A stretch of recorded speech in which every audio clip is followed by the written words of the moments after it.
Damai sejahtera Allah yang melampaui segala akal, itulah yang memelihara hati dan pikiranmu.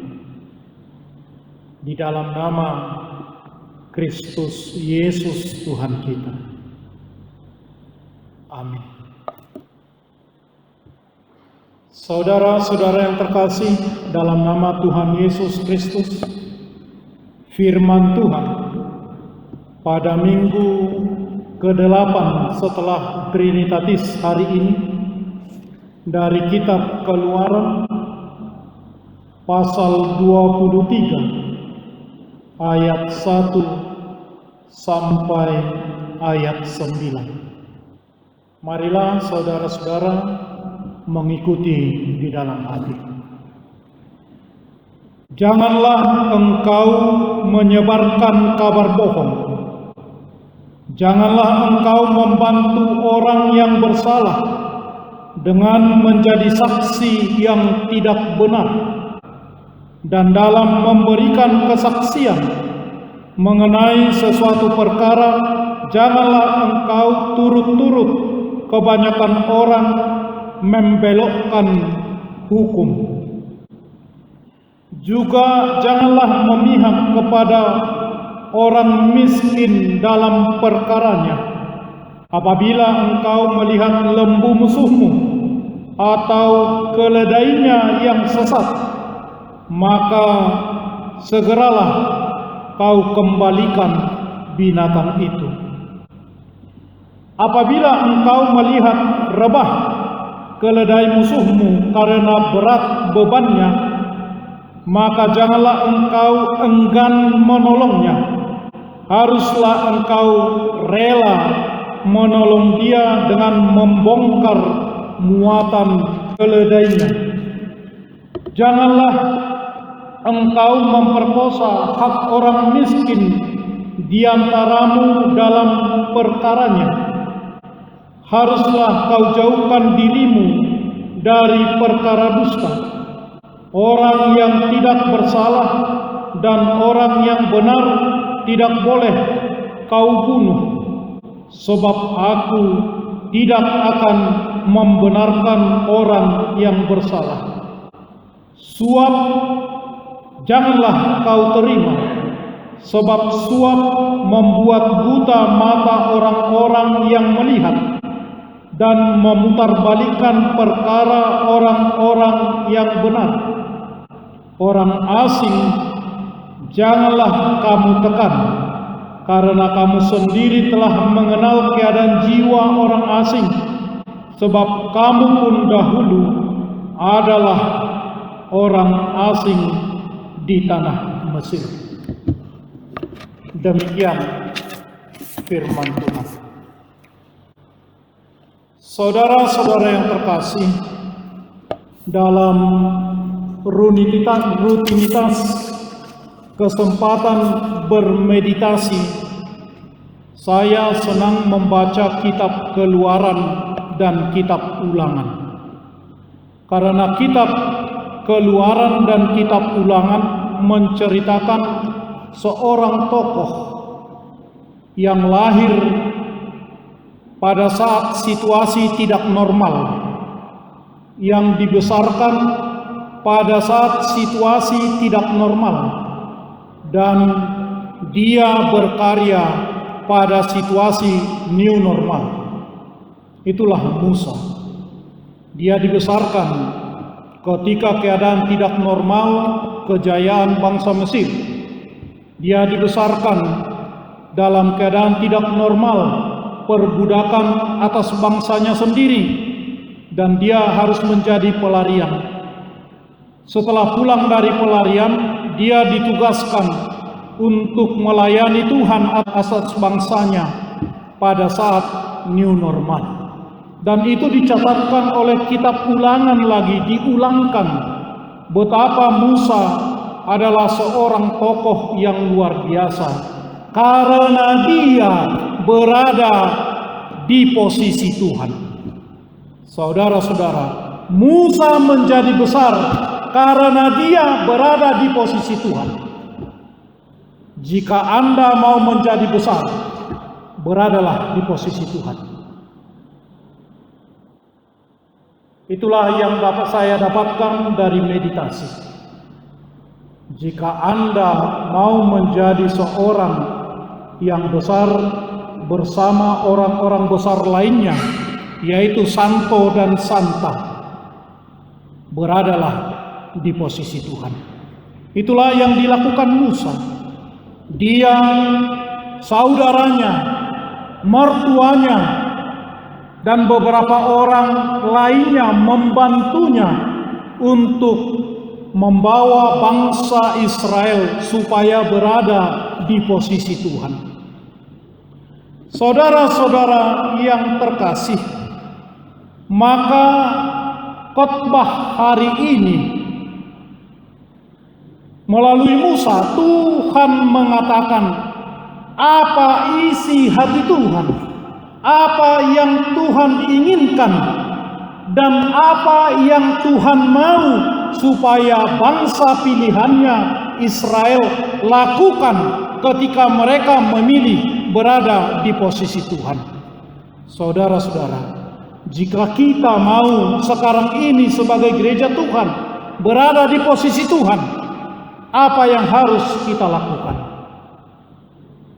Itulah yang Musa sampaikan pada perikop khotbah hari ini. Saudara-saudara, bangsa Israel harus berbeda dari bangsa lainnya karena mereka adalah pilihan, dan Alkitab mencatatkan Tuhan memilih mereka bukan karena mereka lebih hebat dari bangsa-bangsa lain. Tidak.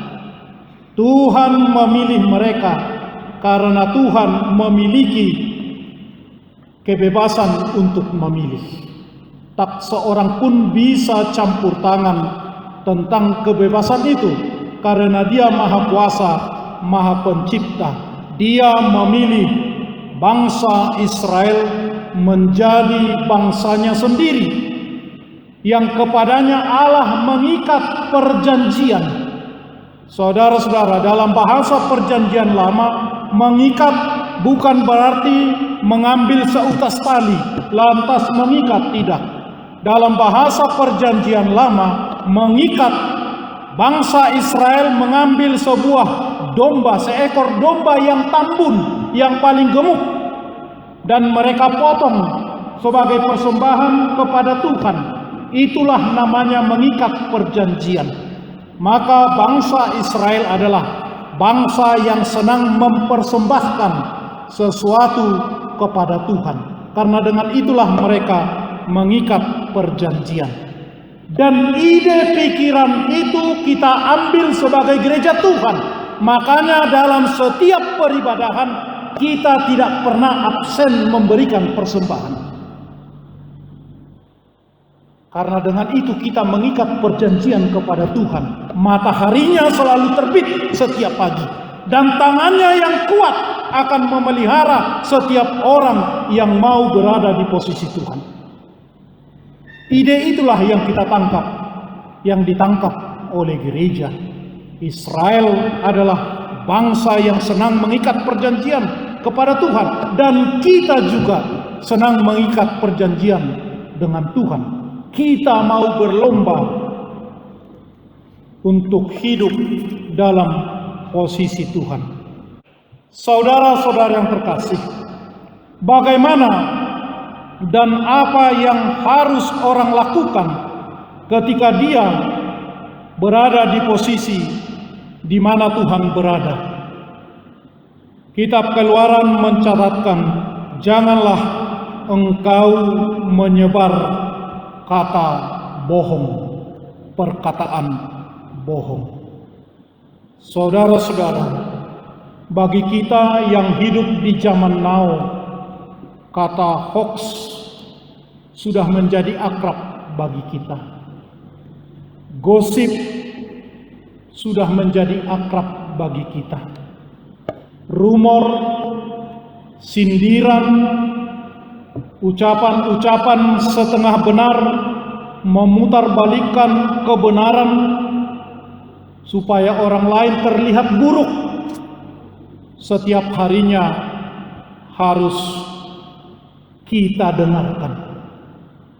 Saudara-saudara, jauh-jauh hari Tuhan sudah mengatakan kepada Israel, jangan berbohong dan jangan bergabung dengan orang yang senang berbohong. Itu salah satu ciri-ciri orang yang mau bergaul dan berada di posisi Tuhan. Jangan berbohong. Sering kita mendengar sekarang ini, jika sesuatu perkataan, walau perkataan itu salah, jika itu diulang dan terus diulang, maka kebohongan atau hal yang salah akan menjadi kebenaran. Itu yang sering kita dengar sekarang ini. Karena itu saudara-saudara, lihatlah kebohongan apakah di sekeliling kita yang diulang, akhirnya itu menjadi kebenaran. Akhirnya itu menjadi sesuatu kebiasaan. Jauh-jauh hari Tuhan tidak menginginkan perilaku seperti itu menjadi perilaku bangsanya, menjadi perilaku umatnya, menjadi perilaku orang-orang yang berada di posisi Tuhan. Jika itu benar, sepahit apapun itu, katakan itu benar. Karena untuk kebenaran itulah Yesus tersalib. Ketika Pilatus bertanya, apakah engkau anak Allah? Yesus berkata, seperti yang engkau katakan itu. Tidak tahukah engkau bahwa saya punya kuasa untuk melepaskanmu saat ini? Itu kata Pilatus kepada Yesus. Yesus mengatakan, tidak seorang pun berkuasa di dunia ini jika tidak Allah Bapakku yang memberikan kepadamu. Itu kebenaran dan tidak ada kebenaran lain di atas itu. Tuhan Maha Kuasa. Tidak ada kekuasaan lain di atas Tuhan. Karena itu mari berlomba untuk ada di posisi Tuhan. Mari saudara-saudara berlomba untuk berada di posisi Tuhan. Salah satu ciri orang yang berada di posisi Tuhan, jangan pernah hidup dengan hoax. Jangan berbohong. Berapa banyak kerugian karena bohong. Berita bohong, tindakan bohong, berapa banyak. Dan handphone kita sering memaksa kita untuk berbohong. Berada sudah posisi di mana sekarang? Oh, sudah di perjalanan, padahal mandi pun belum.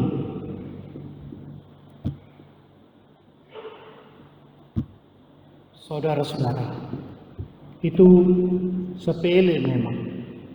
Tetapi jika itu menjadi kebiasaan, akan kemana kita ini? Tentu ada lagi hal-hal yang lain yang sangat mengganggu jika terjadi kebohongan di sana. Dan jika kita membaca ayat 1 sampai ayat 9 perikop ini, khotbah ini, ada 9 kali dituliskan jangan, jangan, jangan. Jika kita baca 9 kali Tuhan mengatakan kepada Musa supaya menyampaikan kepada bangsanya jangan. Dan yang terakhir, jangan menerima suap. Jangan korupsi. Dan jangan sepele kepada orang pendatang. Saudara-saudara, saya tahu orang Jakarta yang lebih tua, orang Bekasi yang lebih tua, punya banyak kontrakan di kota ini. Punya banyak kontrakan, kos-kosan. Firman Tuhan mengatakan, jangan anggap sepele kepada orang pendatang. Jangan anggap sepele kepada orang kos. Itu firman Tuhan. Jangan. Karena kamu juga pernah menjadi orang pendatang. Itu kata Tuhan kepada Israel. Karena kamu juga pernah menjadi anak kos di Mesir. Itu kata Tuhan. Karena itu saudara-saudara, kita tahu kita semua dalam pemberkatan Tuhan. Suatu waktu kita akan memiliki lebih. Mungkin memiliki kontrakan, perumahan, apartemen. Dan kita akan memberinya ditumpangi orang lain. Mulai sekarang berjanjilah bahwa Anda berada di posisi Tuhan. Tidak akan memandang rendah orang lain yang belum memiliki. Karena kita tahu, kita juga pernah belum memiliki. Dan setiap kita datang tidak membawa apa-apa ke hidup ini. Dan kita dipelihara oleh Tuhan yang sama sekarang ini. Mengapa seseorang memiliki lebih? Mengapa seseorang memiliki kurang? Mengapa seseorang yang lain sampai berkeringat darah untuk mencari supaya dia memiliki? Itu rahasia Tuhan. Supaya kita mengerti rahasia Tuhan, Musa mengajak bangsa tersebut untuk berada di posisi Tuhan, untuk berada di kaplingnya Tuhan. Dengan berada di kaplingnya Tuhan, dengan berada di posisi Tuhan, akan banyak hal rahasia dari Tuhan kita tahu. Itulah yang Musa lakukan kepada bangsa tersebut. Itulah yang Musa hantarkan kepada bangsa tersebut. Dia mencoba merangkul bangsanya untuk bersama-sama berada dan bertempat di posisi Tuhan. Karena mereka bangsa yang terpilih. Saudara-saudara yang terkasih, tangan Tuhan yang kuat melalui Yesus Kristus, salib, yang simbolnya ada di depan kita. Itulah tangan rangkulan Tuhan kepada kita. Sejauh apapun posisi kita, tangan Tuhan sanggup merangkul kita, supaya kita ada di posisinya. Supaya kita memakai cara Tuhan dalam menikmati hidup ini, dalam merespon orang lain, dalam merespon setiap perkataan, dalam merespon setiap tindakan, dalam merespon segala sesuatu yang kita dapatkan dalam hidup ini. Tuhan mau kita meresponnya seperti cara Tuhan di dalam Yesus Kristus. Saudara-saudara, Tuhan memberkati kita semua untuk berada dan bertindak seperti yang Tuhan inginkan. Amin.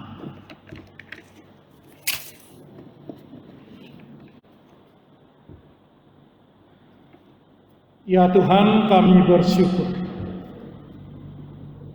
pada saat new normal, karena berada di posisi Tuhan seperti Musa, memiliki kekuatan, memiliki kendali untuk melayani Tuhan, untuk melayani bangsa-Mu Israel. Dan kami juga terpanggil untuk berada dalam rangkulan Tuhan dan mengoperasikan apa yang Tuhan firmankan. Tidak berdusta, tidak mengambil bagian yang tidak menjadi miliknya, menghargai para pendatang, menghargai orang lain yang berbeda dengan diri sendiri. Mampukanlah kami memiliki hatinya Tuhan Yesus. Mampukanlah kami umat-Mu memiliki tindakan Tuhan Yesus. Dengarkanlah seruan kami, permohonan kami ya Tuhan. Buatlah hidup kami ini berarti di hadapan-Mu dan setia kepada-Mu. Kami berdoa untuk kesembuhan anggota jemaat-Mu yang sedang dalam perawatan karena sakit. Nyonya Marpaung boru si Haloho W4 dirawat di Rumah Sakit Polri. Nyonya Sintua DB Simajuntak boru Aritonang W4 dirawat di Rumah Sakit Ridwan Nuraksa. Bapak Daniel Simbolon dan Ibu Boru Gultom, Bapak dan Ibu Beatrix dirawat di rumah sakit, di salah satu rumah sakit di Cilengsi karena kecelakaan transportasi sepeda motor. Calon Sintua Nyonya Sianipar boru manurung W2 di rumah. BP Simanjuntak W3 di Rumah Sakit Ridwan Nuraksa. Inang Sintua T Siringo-ringo boru manulang W4 perawatan di rumah setelah selesai operasi. Berilah mereka kekuatan, berkatilah peralatan, obat, makanan, tangan-tangan para dokter, perawat atau alat bantu. Engkaulah Tuhan kami, penyembuh dan penuh kasih. Dan sungguh sanggup kami andalkan. Sembuhkanlah mereka atas kasih. Kami berdoa untuk penghiburan kepada keluarga Situmeang boru Sihombing, di mana ibu dari keluarga tersebut telah meninggal dunia. Hiburkanlah mereka untuk tetap saling mengasihi, saling mencintai sebagai keluarga dan umat-Mu sepeninggal ibu tersebut. Ya Tuhan, kami akan segera pulang ke tempat kami masing-masing. Hantarlah kami dengan selamat. Bantulah jemaat-Mu ini untuk bekerja di hari yang baru, minggu yang baru, di setiap pekerjaannya, di setiap kesibukannya, di perjalanan juga. Anak-anak gereja-Mu yang belajar atau studi perkuliahan, mampukanlah mereka untuk mengikuti di saat new normal ini.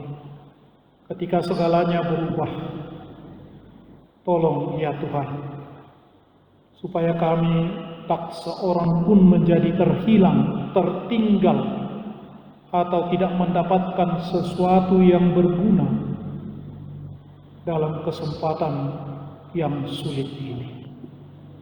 Mampukan kami, Engkaulah Bapa kami, yang melihat apa yang kami perlukan untuk hidup sesuai dengan kehendak-Mu, di posisi-Mu, di dekat-Mu, di tempat yang Engkau inginkan.